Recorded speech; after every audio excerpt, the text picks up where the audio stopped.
Hai semua, hari ni kita ada pasien yang datang atas simptom sakit lutut yang berpanjangan.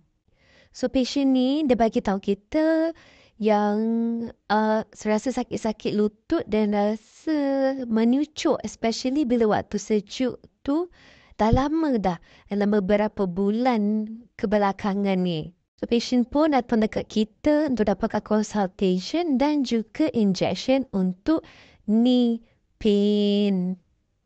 So, pertama sekali, doktor akan identify lah punca sakit-sakit lutut tu, sakit-sakit sendi tu dan kemudian baru doktor akan proceed dengan injection. Injection yang diberikan ini, dia akan mengurangkan inflamasi ataupun inflammation yang berlaku di antara sendi-sendi lutut.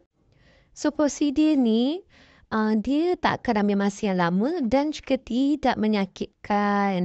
Selepas injection diberikan, bahagian lutut akan dibalut dengan rapi agar movement atau pergerakan seharian tu terhadlah untuk membantu proses inflammation tu reda dengan segera. Jika anda mengalami sakit-sakit lutut, rasa sengal-sengal ataupun rasa mencucuk pada bahagian sendi lutut, boleh datang ke UNI Klinik Seksyen 13 Shah Alam untuk dapatkan rawatan lanjut.